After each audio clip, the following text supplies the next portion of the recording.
kaganapan kahapon sa Christmas party nila Nunong.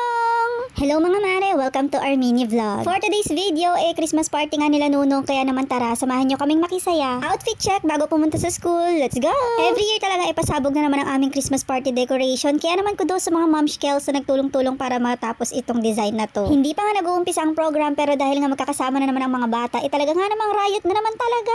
Dahil nga next year na ulit sila magkikita-kita, kaya naman sige na nga, pagbigyan na nga sila.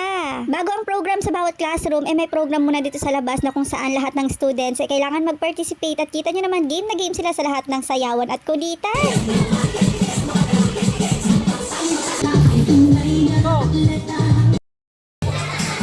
Siyempre, hindi rin papatalo sa sayawan ng ating mga teachers, PTA president at lahat ng mga classroom president. You are dancing to the lightning sky.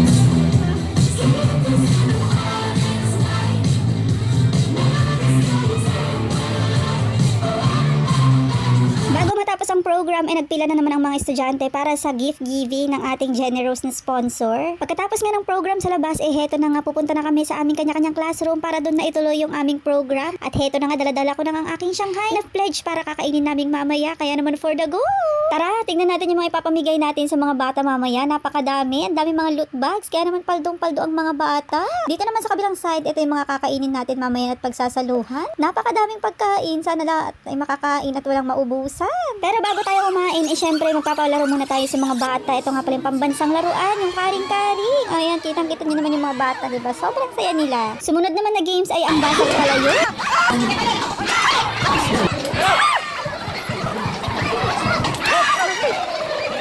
Kasali din pala ang mga mamshis sa pag-games natin, kaya naman timpang umaga at timpang hapon for the go! And the winner is Team Panghapon! At ang premyo namin ay syempre ang mahiwagang sandok. Ang next naman na palaro natin is pabilisang sumubo ng March Balo. And the winner is Ate Arlene. At ang premyo niya ay ang mahiwagang tabo na may surf powder. Yay!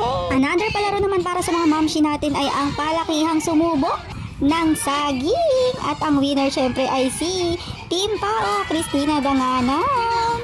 At ang pinakahuling palaro ay ang putukang lobo. Ang twist ay hindi ka dapat maputukan ng lobo. Ang kailangan mo dito ay talaga namang malakas na pangangatawan at talagang bardagula. At sa huli ay dalawang silang tinanghal na panalo dahil talaga namang walang magpapatalo. Very competitive ang mga mamshi natin. Dahil pagod na nga ang lahat, heto na attack! Kainan na!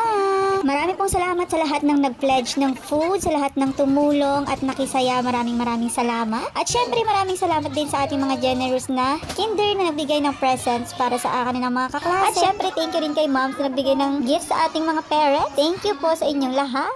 Hanggang sa muli, see you next year. Merry Christmas and a Happy New Year! Bye!